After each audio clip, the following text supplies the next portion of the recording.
하나님의 말씀을 마태복음 6장 주기도문 주님이 가르쳐준 기도 되겠습니다. 우리 9절부터 우리 13절까지 제가 받들어 봉독해 드리겠습니다. 그러므로 너희는 이렇게 기도하라. 하늘에 계신 우리 아버지여, 이름이 거룩히 여김을 받으시오며 나라가 임하옵시며 뜻이 하늘에서 이룬 것 같이 땅에서도 이루어지이다.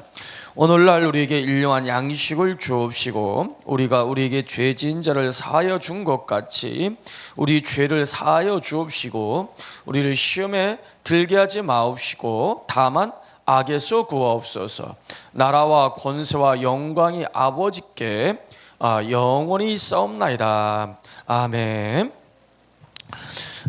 기도하겠습니다. 살아계신 창조주 하나님 아버지여, 주기도문에 계시된 아버지 복음의 비밀을 깨닫게 하시고 아버지 만세전에 창세전에 계획하셨던 하나님의 계획 복음의 비밀을 깨닫게 도와주셔서 하나님이 기뻐하시고 하나님이 참으로 하나님의 마음과 합한 기도를 평생 드림으로 하나님의 임재를 거하며 하나님의 아버지 계획이 이 땅에 이루어지는 귀한 생명의 통로가 될 수 있도록 은혜를 베풀어 주옵소서. 이 시간도 이 복음을 듣는 자마다 진리의 성령께서 아버지 영적인 귀를 열어주셔서 깨닫게 하시고 아멘이 되게 하시고 믿음이 되게 해주시고 세상을 이기는 능력 또한 마지막 시대의 사명으로 바뀔 수 있도록 은혜를 베풀어 주옵소서. 감사하고 주 예수 이름 받들어 기도합나이다. 아멘. 주기도문에 나타난 이 마지막 복음의 비밀, 주기도문에 나타난 마지막 복음의 비밀이라는 제목을 가지고 주님이 가르쳐 주신 이 주기도문 안에 계시된 도대체 복음이 뭐냐, 요 내용을 가지고 말씀을 같이 은혜를 나누기를 원합니다. 가장 하나님이 기뻐하시는 기도, 이제 우리가 기도를 많이 하지만 하나님이 기뻐하시는 기도가 있고, 하나님이 보시기에 너는 이건 이방인이 기도하는 거다. 다시 말해 가증한 기도가 있다는 거예요. 기도도 많이 시간을 드리는 것도 중요하겠지만 무엇보다도 하나님의 뜻대로 기도하는, 하나님의 뜻대로, 하나님의 뜻이 담겨져 있는 그 기도를 하나님은 받으시길 원한다라는 것이 마태복음 6장 주님이 말씀하신 거예요. 너는 이방인같이 기도하지 말아라. 이방인같이 기도하지 말아라. 중언부언 기도하지 말아라. 바리새인들 같이 사람에게 보이려고 그런 기도하지 말아라. 그러니까 기도하는 것도 중요하지만 하나님이 기뻐하시는 기도를 못 드리면 도리어 저주받아요. 그래서 하나님이 참으로 기뻐하시는 기도가 뭐냐? 그것이 첫 번째는 이 주기도문이에요. 주기도문. 그러니까 중언부언 기도하지 말라는 것은 뭐냐면은 하나님의 뜻을 바로 깨닫고 하나님이 원하시는 그 의도가 있다는 거예요. 하나님이 원하시는 그 뜻을 바로 알고 하나님의 마음을 바로 알고 그걸 기도하라는 거예요. 그걸. 여러분, 이방인의 기도와 우리 예수 믿는 사람의 기도가 차이점이 뭐냐면은 이방인의 기도는 자기의 소원을 아뢰는 거예요. 소원 성취. 그러나 우리 예수 믿는 사람의 기도는 뭐냐면 아버지의 뜻이 이루어지도록 아버지 뜻을 위해서 기도하는 거예요. 아버지의 뜻.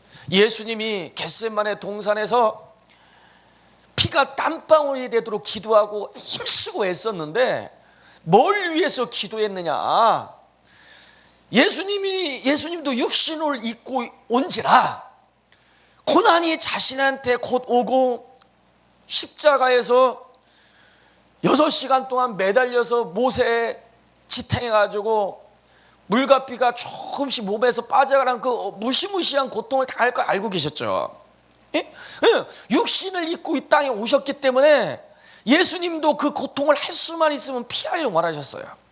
그러나 내 뜻대로 마옵시고 아버지의 뜻대로 되어지길 원합니다.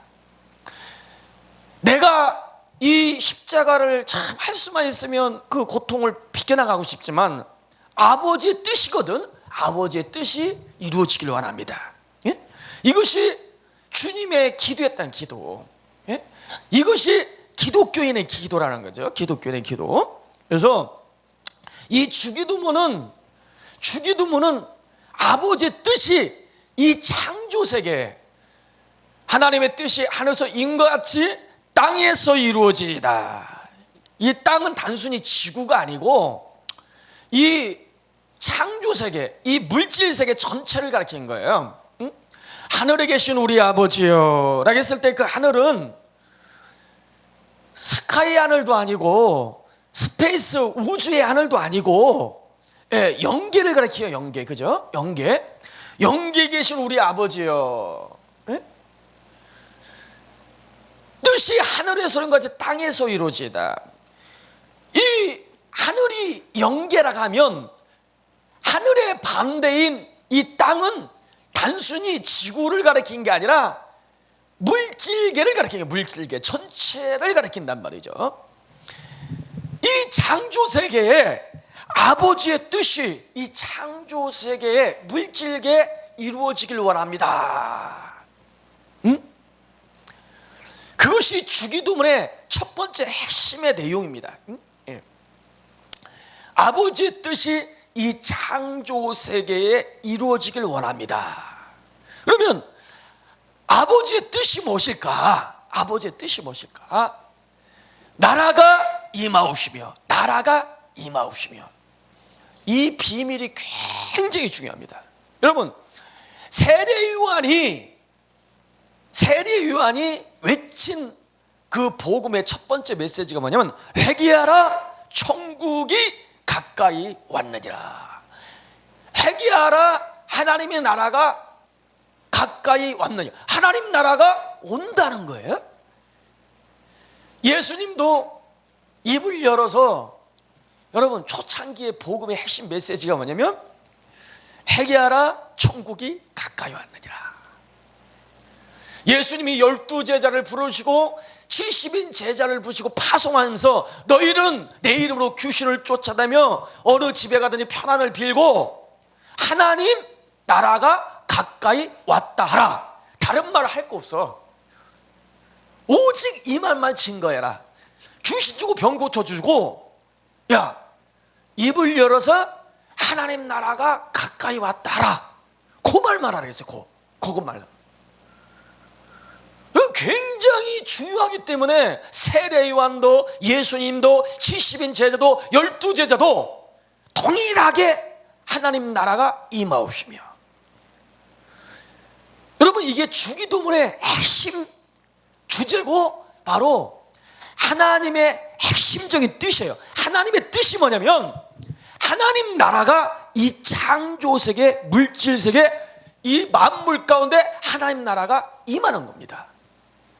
이게 복음의 핵심 중에 핵심이고 주기도문에 담겨져 있는 복음이고 하나님의 뜻이에요. 뜻. 이걸 위해서 기도하라. 자, 이방인이 기도하는 것은 무엇을 먹을까, 무엇을 마실까, 무엇을 입을까, 그 자기 육신의 소원. 하나님의 뜻은 관심이 없어요. 자기 소원 성취예요. 육신의 것, 자기 중심적인 기도예요. 그러나 너희는 그의 나라와 그 의를 구하라. 나라를 구하라. 나라가 임하옵시며, 하나님의 나라가 우리의 심령에, 우리의 삶에, 이 창조 세계에 하나님 나라가 임하도록 기도하라. 이것이 아버지의 뜻이다라는 거예요. 이것이 주기도문에 담겨져 있는 복음의 핵심입니다. 그러면 하나님 나라가 임한다는 게 도대체 무슨 의미냐? 이걸 깨달아야 돼요. 마태복음 13장 11절에 하나님의 나라에 대해서 이야기하면서 천국의 비밀을 아는 것은 너희에게 허락됐으나 저에게는 허락되지 아니했으니 라고 했어요. 그러면서 천국에 대한 비밀을 쭉 비유를 통해서 말씀을 하시는데, 도대체 하나님의 나라가 무엇인지를 알아야 되잖아요. 그리고 하나님 나라가 임한다는 것이 도대체 무엇인지를 알아야 되잖아요. 이 비밀을 모르면 중언부언 기도하는 거예요. 주기도문을 하지만은 이 주기도문에 담겨져 있는 그 복음의 비밀, 하나님 나라의 비밀을 모르면 그냥 주문 외우듯이, 주문 외우는 게 뭐냐면 아무 의미도 없이 중얼중얼 예? 그러니까 우리가 주기도문을 하더라도 성령을 통해서 그 복음의 비밀을 깨닫고 아버지께서 원하시는 그 복음의 비밀을 깨닫고 하나님 나라의 비밀을 깨닫고 기도해야 한다는 거죠. 그래서 도대체 하나님 나라가 무엇이고 하나님 나라가 임한다는 거, 창조세계, 물질세계에 임한다는 거, 그게 무엇이냐, 그걸 깨달아야 됐습니다. 자, 제가 하나님 나라에 대해서 설교를 했기 때문에 그 전의 내용을 그냥 살펴보면 되겠고 결론만 얘기했습니다. 하나님 나라가 뭐냐? 하나님 나라는 첫 번째는, 하나님 나라라는 것은 하나님 자신이 하나님 나라예요. 여러분, 구약에서는 나라와 왕을 하나로 봅니다. 이 다니엘서 7장이라든지 9장이라든지 읽어보시면 곧 나라가 왕이에요. 나라가 왕이에요. 응? 예. 그래서 하나님 나라가 이 창조세계, 물질세계에 나라가 임하시며 기도하는 뜻은 무슨 뜻이냐면, 하나님 나라의 주인이요, 하나님 나라의 CEO, 하나님 나라 자체신 하나님 자신이 이 창조세계에 임하시며 하나님 나라 임하, 하나님 나라가 임하, 하나님이 오시도록, 이 창조세계에 하나님이 오시도록 기도하라. 그게 핵심이에요, 핵심. 그래서 세례 요한이 회개하라 천국이 가까웠다 외친 것은 뭐냐면, 창조세계에 하나님이 이 땅에 오셨고 너희 앞에 곧 창조주 하나님이 나타날 때니까 회개하고 그분을 맞이할 준비를 해라라는 바로 예수 그리스도에 대한 외침입니다. 예수는 영계에 하나님의 품속에 계셨던, 창세 전부터 하나님 품속에서 독생하신 하나님입니다. 그 독생하신 그 창조 영계에 계셨던 아버지 품속에 계셨던 그분이 육신을 입고 이 땅에 오셨고 사람들한테 곧 나타날 때니까 회개하고 그분을 맞이할 준비를 하라라는 것이 세례 요한의 외침입니다. 그러면 예수님이 회개하라 천국이 가까웠다 외친 말씀 무슨 말씀일까요? 그것은 이 창조세계에 하나님이 오시는데, 이 창조세계에 하나님의 최종적인 목적지가 뭐냐면 바로 믿는 자 아니에요. 믿는 자. 이 창조세계에 하나님의 거처요, 하나님의 집이 있는데 그것이 바로 성도들입니다. 이 성도들이 바로 하나님이 거하실 만한 하나님의 지성소고 하나님의 거처예요. 그래서 하나님이 이 창조세계에 오시는데 최종적으로 어디에 최종적으로 도착하길 원하시냐면 바로 성도들 안에 도착하길 원하신다라는 거예요. 그래서 예수님이 회개하라 천국이 가까웠다 외친 그 복음은 바로 믿는 자 안에 하나님께서 거처 삼고 보삼고 임하실 것을 바로 예언하고 있는 거예요. 그런데 하나님은 거룩하시니 거룩한 곳에만 임합니다. 그래서 이 죄의 문제가 해결되지 아니하면 하나님이 믿는 자 안에 들어올 수 없어요. 그렇기 때문에 하나님께 지은 인간의 원죄, 인간이 지은 죄는 단순히 사람한테 지은 죄도 아니요, 어떤 나라의 법을 범한 죄도 아니고 영원하신 창조주 하나님께 지은 죄입니다. 그렇기 때문에 예수 안 믿고 죽으면 영원한 하나님께 지은 죄이기 때문에 영원한 심판, 영원한 지옥불이 기다리고 있는 거예요. 그러므로 그 영원한 하나님께 지은 죄를 해결받으려면 하나님 같은 영원한 분이 죽어야만이 그 영원한 하나님께 지은 그 원죄가 해결될 수가 있는 거예요. 그래서 하나님 품속에서 독생하신 하나님이 육신을 입고 이 땅에 오셔서 세상죄를 지고 그 하나님이 피 흘리셨으니 그것이 십자가의 사건인 거예요. 그 하나님의 피, 예수의 피만이 바로 하나님과 우리 사이의 화목제물, 유일한 화목제물이 되고 하나님께 지은 그 원죄를 해결할 수 있는 유일한 피가 되는 거예요. 사람의 피는 우리의 하나님께 지은 그 원죄를 해결할 수 없어요. 오직 흠도 점도 없는 영원한 피, 하나님의 피, 예수의 피만이 바로 하나님과 우리 사이의 죄의 담을 헐 수 있는 유일한 피인 것입니다.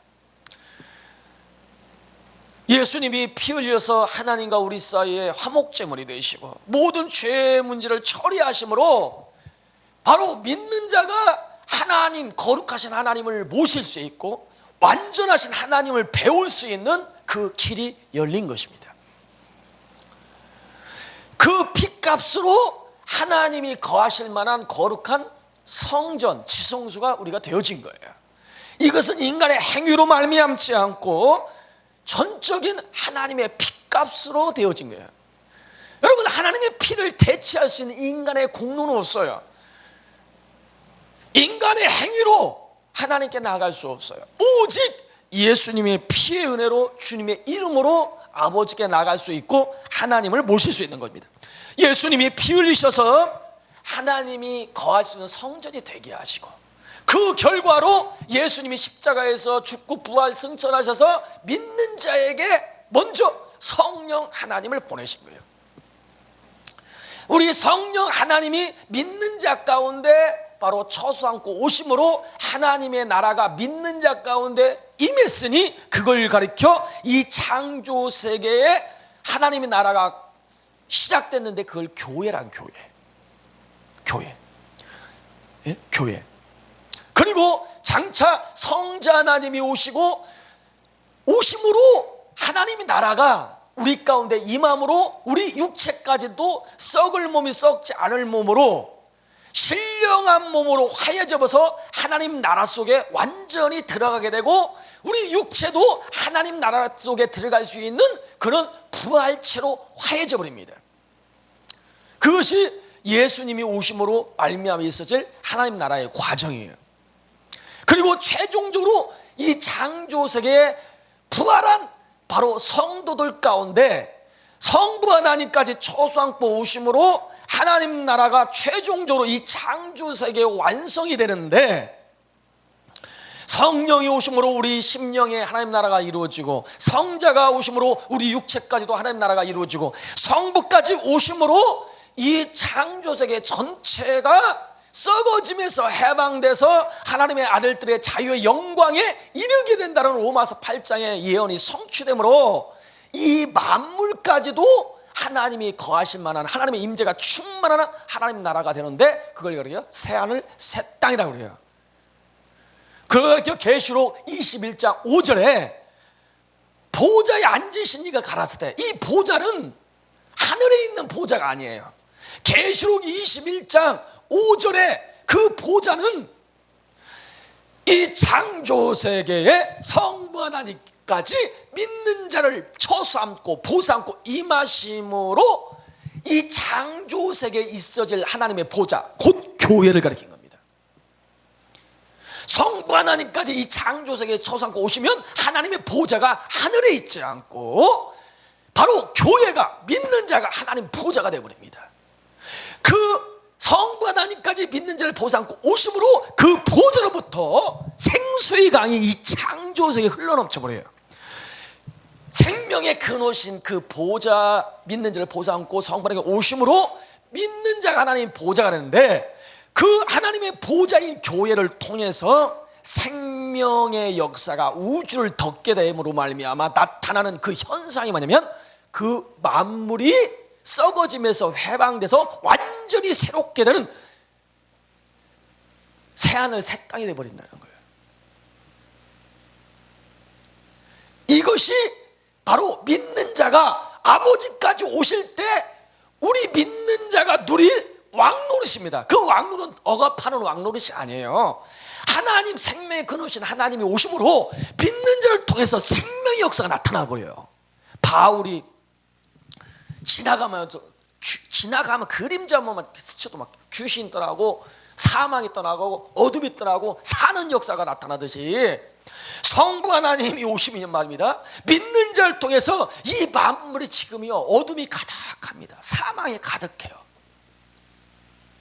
그런데 성부 하나님까지 오시면 이 만물이 생명으로 가득하는 역사가 믿는 자를 통해서 우주를 덮어버린다는 거죠. 그러므로 로마서 8장에 피조물도 하나님의 아들들이 나타나길 간절히 사모한다는 거예요. 하나님의 아들들이 누굽니까? 교회예요. 교회. 왜 교회가 피조물이 나타나길 간절히 기다릴까요? 피조물은 알고 있는 거예요. 하나님의 아들들이 나타나야 자기들이 썩어짐에서 썩어짐의 종로로 돼서 해방돼가지고 하나님의 아들들의 자유의 영광인 그 부활에 이르기를 원하노라. 부활에 참여하게 된다는 것을 알고 있는 거예요. 그러면 하나님의 아들이 나타난다는 건 뭐냐? 여러분, 지금 예수 믿었을지라도 예수 믿는 사람들이요 아직 하나님의 아들들의 그 모습이 완전히 나타나지 않았어요. 그러나 성자가 오시고 성부까지 오셨을 때 이 믿는 자가 실제로 하나님의 아들이라 누가 보더라도 정말로 얼굴 보면 생명이 가득하고 사랑이 가득하고 온유와 겸손이 가득하고, 예? 하나님의 생명이 충만한 하나님의 아들들이라 그걸 알아요. 그 때가 어느 때냐? 성자가 오셔서 몸이 부활되고 성부까지 오심으로 말미암아 하나님의 왕 영광으로 완전히 뒤덮인 사람이 되어버려요. 그게 하나님의 아들이 나타난 때예요. 그걸 가리켜 새 예루살렘이라는 거예요. 새 예루살렘의 모습을 보니까 첫 번째 정금이더라. 정금산. 여러분, 금은 때 정금이라는 거야. 여러분, 정금이라는 건 없어요. 99.9999999를 하지 100% 금이라는 거 없어요. 그런데 완전한 정금이라는 거예요. 100% 금이라는 거예요. 여러분, 금이라는 것은 하나님의 속성을 가리킵니다. 변질되지 않고 변하지 않고 영원한 속성을 가지고 있는 금의 성분, 그게 바로 하나님의 성분, 속성을 가리키는데, 성령이 오시고 성자가 오시고 성부까지 오시면 믿는 자 교회의 완성인 새 예루살렘의 모습이 완전히 정금이더라. 불순물이 하나도 없고 하나님의 속성인 금으로 완전히 화해져 버려요. 그래도 누가 보더라도 하나님의 모습이 완전히 나타난다는 거예요. 믿는 자, 그게 새 예루살렘이에요. 12진주문, 12기초석, 12가지 보석이 쫙. 여러분, 제사장들이 흉패 가슴에 12보석들이 있어요. 그 보석들은 하나님의 속성들을 나타내는, 하나님의 어떠함을 나타내는 것이 상징적으로 12보석입니다. 그 하나님의 속성들이 그 예루살렘의 성으로 다 하나님이 자신으로 건축이 돼버려요. 완전히 성부까지 오셨을 때 성령과 성자가 성부 하나님, 우리이신 하나님으로 완전히 건축된 모습, 그를 통해서 하나님, 보이지 않는 하나님이 완전히 교회를 나타나는 모습, 그것이 교회의 완성의 새 예루살렘에 대한 그림이랍니다. 그 새 예루살렘, 성령이 오시고 성자가 오시고 성부까지 오셨을 때 하나님의 아들들의 모습이 완전히 창조석에 나타나므로 그 결과로 믿는 자를 통해서 생명의 역사가 우주를 통과해버려요. 다 통과. 우주를 통과함으로 우주 전체가 다시 생명의 역사, 사는 역사가 있다는 거예요. 썩어짐에서 해방돼가지고 이 창조석에도 완전히 부활함으로 보이지 않는 하나님을 완전히 나타나는 만물이 돼요. 그때는 물이 바다 덮음같이 여호와를 아는 지식이 온 땅에 덮이게 될 것이고, 그때는 어린아이로부터 노인에 이르기까지 여호와를 알라 하지 않을 것이다. 왜? 다 하나님을 이 창조세계를 통해 가지고요, 이 창조세계에 보이지 않는 하나님이 완전히 나타나기 때문에 그냥 아는 거야. 누가 하나님을 알라 할 필요가 없어요. 여호와를 아는 지식이 이 만물에 완전히 덮어버려요. 그것이 성부 하나님까지 이 창조세계에 오심으로, 믿는 자를 저수함고 오심으로, 그 결과로 이 만물이 새 하늘 새 땅이 된다라는 거죠. 그게 바로 주기도문의 핵심적인 내용이에요. 하늘에 계신 우리 아버지여, 영계에 계신 아버지 하나님, 나라가 임하옵시며, 어디 임하기를 원해서 기도하느냐? 이 창조세 물질세계에 임하옵시며, 뜻이 하늘에서 땅에서 이루어져, 물질세계 창조세계에 이루어지길 원합니다. 그러므로 나라와 권세와 영광이 아버지께 있길 원합니다. 아버지까지 창조세계 믿는 까지 오심으로 이 창조세계가 곧 아버지의 나라가 되고, 만물이 하나님께 굴복하지 않았어요.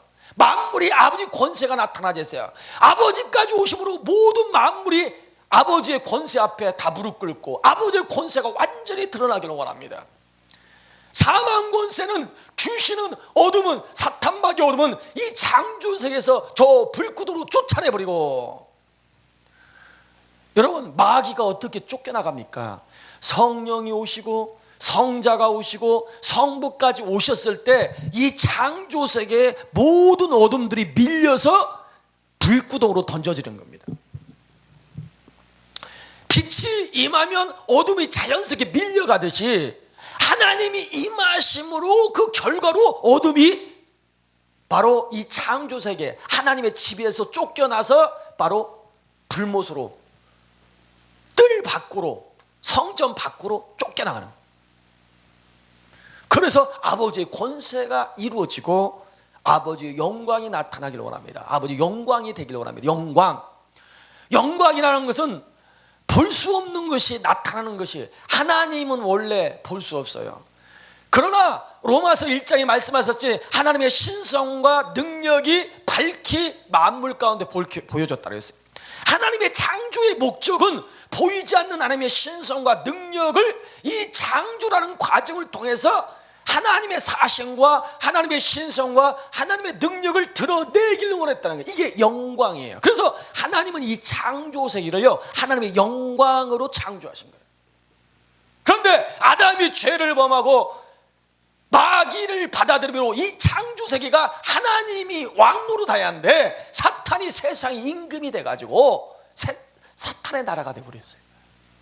그러나 이 하나님의 나라를 다시 되찾기 위해서 하나님이 이 땅에 진격해 들어오셨으니 그게 성육신 사건입니다. 그리고 예수님이 십자가 죽고 부활하심으로 믿는 자 가운데 성령이 오시고 성자가 오시고 최종적으로 성부까지 오심으로 이 창조세계에서 사탄을 다 몰아내고 믿는 자 가운데 하나님이 임하심으로 이 창조에서 믿는 자와 함께 세 세트로 왕노릇 하리로다. 계시록 22장 5절. 저희가 하나님과 더불어 세 세트로 왕노릇 하리로다. 어디에서? 이 창조에서.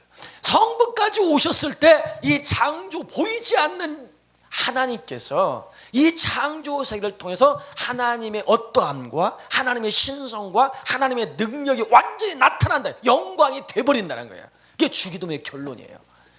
이 창조 세계에 나라가 임하옵시며 아버지까지 오셔서 이 창조 세계가 아버지의 나라, 권세, 영광이 되길 원합니다. 그 뜻이 실상은요, 영광이 됩니다. 그것이 예수님의 피로, 하나님의 피로 믿는 자에게 최종적으로 허락하신 하나님의 나라입니다. 왜 부활의 몸이 필요하겠어요? 왜 부활의 몸이 필요하겠냐고요.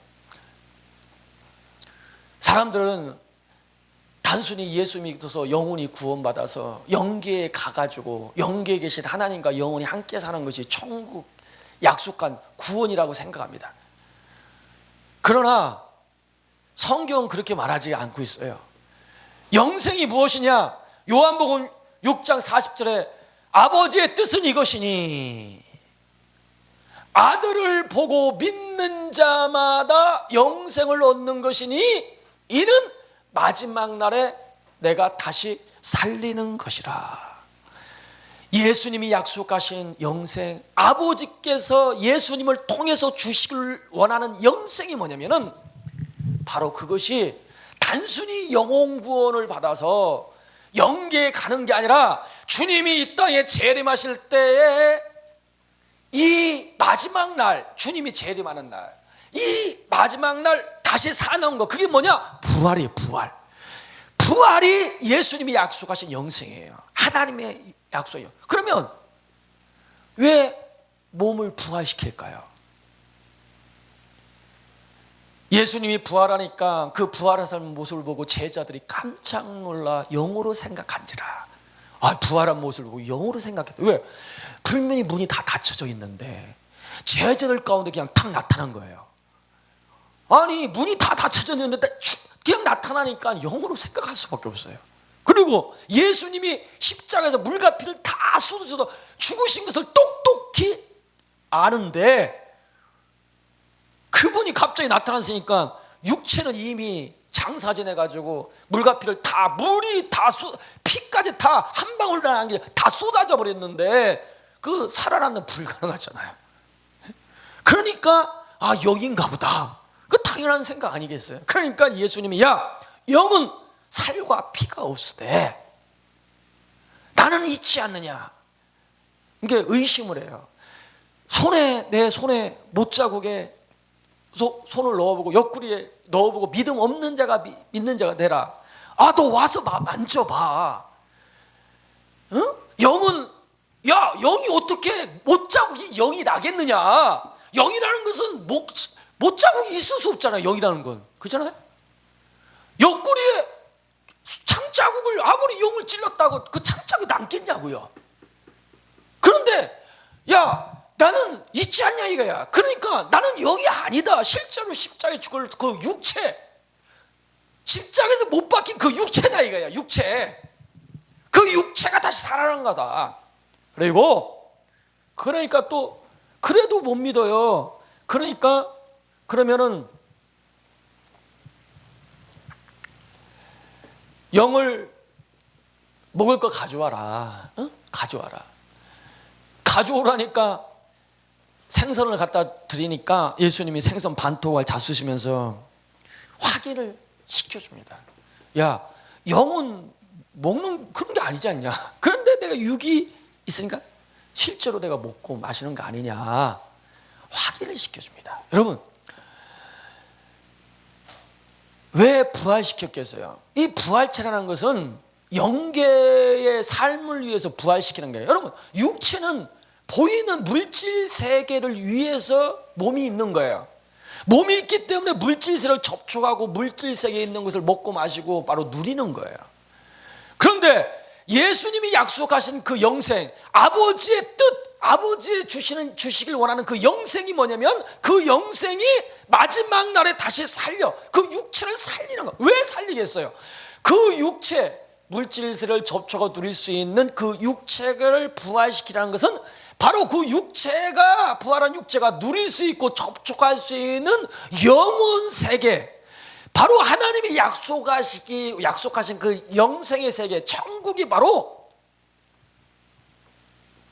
단순히 영적 세계가 아니고 바로 물질 세계, 새롭게 된 물질 세계라는 것을 바로 말씀하시고 계시는 겁니다.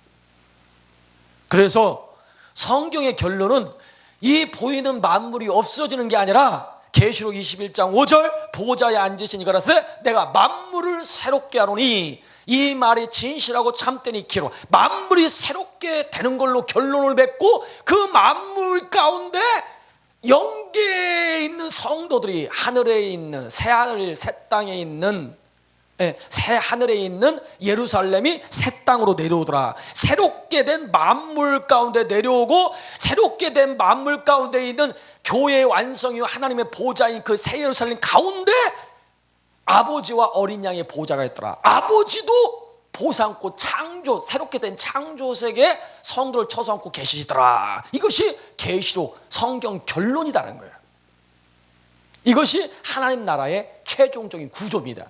하나님 나라의 최종적으로 성령이 오시고 성자고 성부까지 이 만물, 땅, 이 만물 가운데 아버지까지 오시면 하나님의 수도는 영계에 있지 않고 창조세계, 물질세계에 하나님이 성도를 처소안고 거하신다는 거예요. 이게 하나님 나라가 수도가 창조세계다.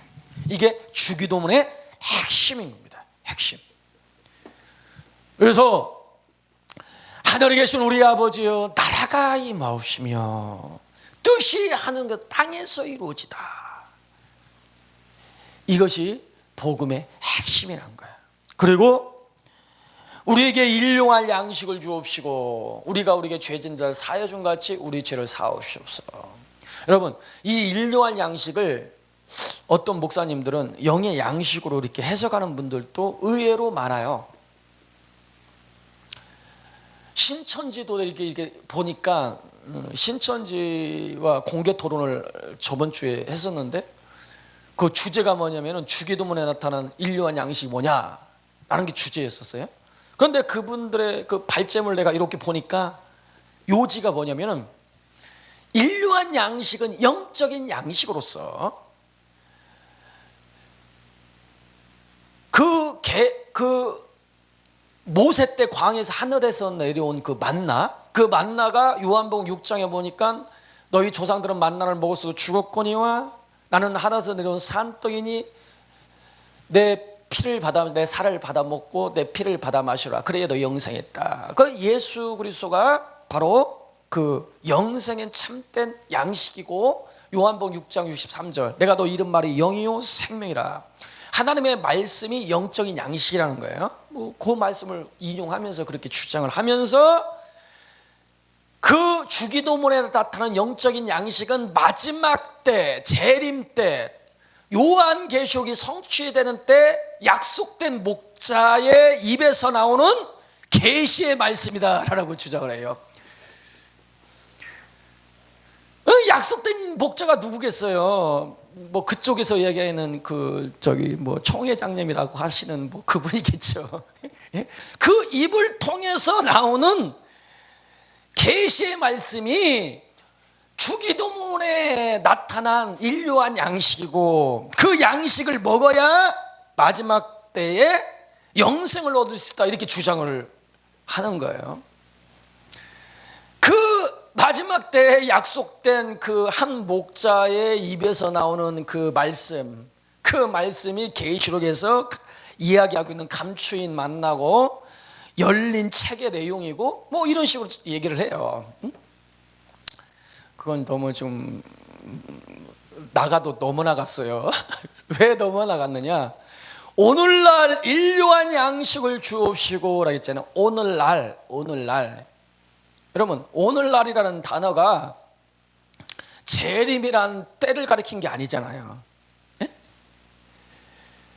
그게 예수님 당대의 12제자, 그 주기도문을 받고 있는 12제자일 뿐만 아니라 그 시대일 뿐만 아니라 예수님의 제자를 통해서 가르침 받고 주기도문을 배울, 주기도문에 대한 말씀을 받아서 주기도문을 하나님께 기도하는 그 사람들의 그 삶 속에서, 그 당대의 그 삶 속에서, 하루하루의 삶 속에서 이루어지도록 기도하라는 내용이 오늘날이라는 의미 아니겠어요? 그렇죠? 오늘날? 그 오늘날이 계시록이 성취된다는 의미도 아니고, 그러잖아요? 그것이 재림에 따르는 말이 아니잖아요. 그죠? 예?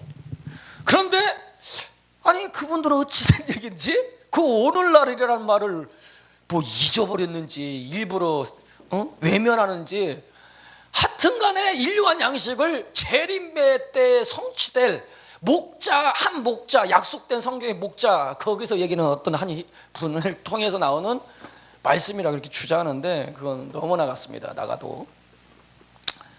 그런데 내가 요걸 이렇게 저번 주에 공개 토론을 이렇게 했는데 그 내용을 기사화 시켜가지고 뭐 인터넷에 또 올라갔는가 봐요. 근데 어떤 분이 전화가 왔어 저한테.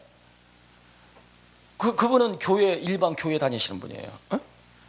그런데 뭐 신천지하고도 굉장히 조금 사이가 안 좋은 분 같아요. 뭐 아내를 뺏겼다나 막 그러시더라고요. 그리고 전화 와가지고 그런 분인데 문자가 왔어요 나한테. 그래서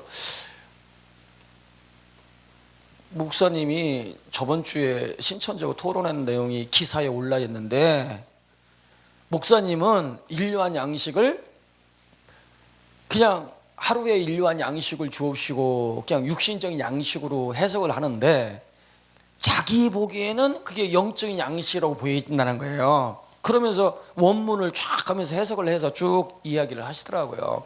그래가지고 그러면서 하는 얘기가 마태복음 6장에 이방인같이 기도하지 말라. 무엇을 먹을까? 무엇을 마실까? 무엇을 입을까? 이것은 다 이방인이 구하는 것이니 오직 그의 나라와 그 일을 구하라고 말씀하셨는데 아니 인류한 양식을 육신의 양식으로 풀면 어떻게 하십니까? 핵심이 그거예요. 언뜻 보면 아 그래 예수님이 그의 나라와 그 일을 구하라겠지. 이방인이 구하는 건 먹을 거 마실 거 입어 이거 이방인이 구하는 거지. 그러니까 구하지 말아라. 오직 그의 나라와 그 일을 구하라 이렇게 말씀하셨으니까 설마 주기도문에 말씀하셨던 인류한 양식이 육신의 양식이었는가? 이렇게 생각할 수 있잖아요. 그죠? 근데 내용을 들어보면 자세히 설명하면 그 뜻이 아니거든요. 여러분 마태복음 6장에서 이방인같이 먹을 거 마실 거 입을 거 구하지 말라는 뜻이 아니에요. 그 뜻이 아니고 여러분 보세요. 바리새인에 대해 기도도 이해하죠. 바리새인 기도와 이방인의 기도를 쭉 이야기하다가 예수님이 주기도문을 얘기한 거거든요. 그러니까 바리새인처럼도 기도하지 말고 이방인처럼도 기도하지 말고 이렇게 기도하라면서 주기도문을 가르쳐 준 건데 여러분 바리새인과 이방인의 기도의 내용에 물질적인 부분을 구하지 말라는 그 뜻이 아니고요. 여러분 바리새인과 이방인의 특징이 있어요. 첫 번째 바리새인은요 하나님을 섬긴다고 하면서 뭘 섬기냐면 물질이 주인이 되는 삶이에요. 하나님의 이름을 팔아가지고 물질을 취득하고 종교 행위를 통해서 자기가 의로운 척하면서 뭐하면서 이 가난한 두렙돈의 과부의 돈을 갈취하는 쉽게 말해서 물질의 탐심과 욕심이 가득한 주인이 바뀌었어요. 에? 주인이. 그러니까 여러분 바리새인처럼 기도하지 말라는 거죠. 여러분 필요한 인류한 양식을 구하라는 뜻이 뭐냐면 오늘날 우리의 인류한 양식 구하면 필요 이상의 것을 욕심을 내고 탐심을 내서 물질을 구하지 말라는 뜻이에요. 필요한 양식을 구하지 말라는 뜻이 아니고 마태복음 6장의 결론 그러면서 야 내일 일은 내일 일을 염려할 것이요 하루에 염려가 족하도다. 내일 일을 염려하지 말아라. 그게 무엇이냐면 내일 일까지 미래 일까지 걱정해가지고 무엇을 먹을까 무엇을 마실까 무엇을 일까지 거기에 초점이 맞춰가지고 너희가 그걸 중심을 가지고 그 탐심을 가지고 기도하지 말라는 거예요. 탐심을 갖지 말아라 뜻이에요. 여러분 필요한 인류한 양식이 있어야죠. 그거 없으면 어떻게 삽니까 그거? 예? 그러니까 오늘날이라는 것은 뭐냐면 하루하루의 삶 필요한 양식들 그건 기도하라는 거예요. 그거 없으면 안 되는 거예요. 여러분 영적인 것만 구하면 그게 거룩한 척 착각 그것이 영주주의예요. 영주주의라는 것은 물질과 육신은 악한 것이고 그 영적인 세계와 바로 영은 거룩한 것이다. 선한 것이다. 그 헬라이즘 이원론적인 그 관점을 가지고 성경을 푸는 것이 바로 그것이 영주주의 아닙니까?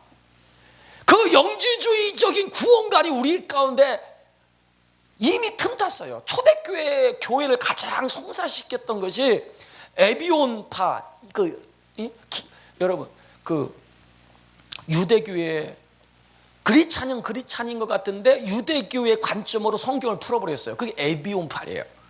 영지주의는 바로 그 헬라이즘 사상을 가지고 성경을 풀어서 이원론, 영은 거룩하고 물질은 악하다. 그러니까 하나님이 육신이 된 걸 가지고 그걸 가장 복음의 핵심을 믿을 수가 없는 거예요. 여러분, 그런 신앙생활 때문에 극단적인 금욕주의에 빠지거나 아니면 육신은 어차피 그냥 다 버려질 것이니까 마음대로 살아도 돼, 그런 그냥 쾌락주의, 극단적인 쾌락주의로 빠지거나 이런 상황이 벌어져요. 그런 구원론이 지금도 한국교회에 영향을 주고 있어가지고 단순히 예수 믿어서 영혼이 구원받아서 영계에 그냥 가는 거라는 착각 속에 빠졌어요. 그래서 물질 얘기하면은 악하게 보고 이 창조 세계가 예수님 오실 때 다 없어지고 그냥 영계로 데리고 간다, 그런 착각 속에 빠져 있어요. 초대교회 구원관은 구원관이 아니에요. 이거는 이레누이스 구원관, 폴리카 구원관, 그런 위대한 초대교회 교부들의 구원관은 그런 구원관이 아니었어요. 하나님의 성령이 오심으로 영혼이 구원받고 성자가 오심으로 몸도 구원받고 결국은 이 만물까지도 바로 우주적 구원, 새롭게 된다는 그런 구원관을 가지고 있어요. 그 구원관이 동방교회로 지금도 자리 잡고 있어요. 그 구원관은. 그런데 그 영지주적인 구원관이 카톨릭에 자리 잡아버렸어요. 그 카톨릭의 영향에서 여전히 벗어나지 못해서 지금도 우리가 지금 여기까지 있는 거예요.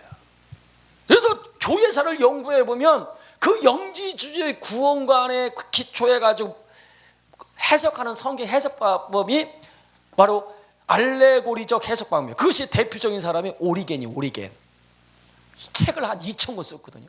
그 사람의 영향을 받은 사람이 루키안이라는 사람이, 루키안.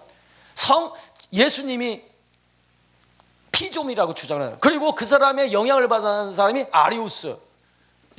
325년 니카의 회의에서 삼일체가 정립됐는데 그 반대편에 서가지고 아다나시우스의 삼일체론의 반대편에 서서 주장했던 이단, 하나님의 최초의 피조물이 예수다라고 주장해요. 그 영지주의 영향을 받은 사람들 다 그런 사람들.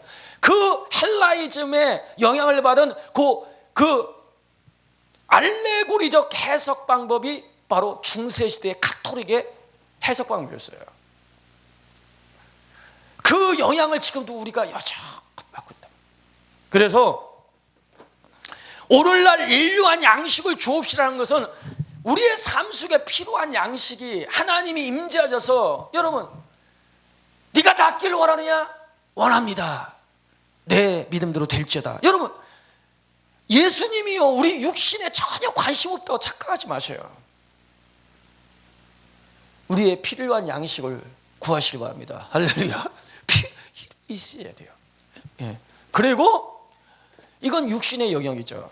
그리고 우리가 우리에게 죄 지은 자를 사하여 준 같이 저희 죄를 사하시오. 이것이 혼적인 영역입니다. 정신적인 영역. 하나님이 우리의 정신적인 영역에 임하셔서 우리가 이 관계성, 이 정신적인 영역에도 하나님 나라가 임하셔요. 그리고 시험에 들지 말고 다만 악에 없어서. 시험하는 자가 곧 마귀거든요. 악의 근원이 마귀잖아요. 그 영적인 세계거든요. 하나님 임재에서 영적인 영역에서도 우리의 삶 속에, 오늘날 우리의 삶 속에 하나님의 나라가 임하도록 기도하라는 것이 바로 오늘날 우리의 인류한 양식, 육의 영역, 우리가 우리의 죄를 사하여 주는 것 같이 정신적인 영역, 그리고 바로 악에서 구하옵소서 영적인 영역. 하나님의 나라가 이 모든 전인적인 영역 속에 하나님 나라가 이루어지도록 기도하라 하는 거예요. 매일 삶 속에 이걸 체험하기를 원합니다. 그리고 최종적으로 아버지까지 창조세계 임하로 아버지 나라가 이 창조세계에 이루어지고 아버지 권세가 나타나고 아버지 영광이, 이 창조세계가 아버지 영광이 되기를 원합니다. 이것이 주기도문에 나타난 하나님의 계획이고 복음이고, 그리고 최종적으로 창조세계 아버지까지 믿는 자를 초성코 오심으로 이 만물까지 하나님의 나라가 권세 영광이 되고 이 만물에 하나님이 영원히 믿는 자와 함께 거하시고 왕노릇하기를 원한다. 이것이 마지막 복음이라는 거예요. 그래서 고린도전서 15장 27절에 만물을 지으신 이가 만물 가운데 계시지 않는 것이 분명하도다. 그러나 28절에 우리 하나님께서 만유의 주인으로서, 이 만유라는 건 원문에 만물로 되어 있어요. 만물의 주인으로서 만물 안에 계시려 함이라. 만물 가운데 지금은 안 계시지만 고린도전서 15장은 부활장으로서 최종적으로 이 부활 세상에 아버지께서 이 창조세계에 영원히 거하시는 것이 하나님의 최종적인 계획이다라는 거예요. 이것이 주기도문에 나타났던 마지막 복음의 비밀이고 아버지의 뜻인 것이에요. 영계신 아버지께서 나라가 임하시오. 아버지여 이 창조세계 믿는 자를 초성코 임하심으로 이 창조세계가 아버지의 나라와 권세와 영광이 되기를 원합니다.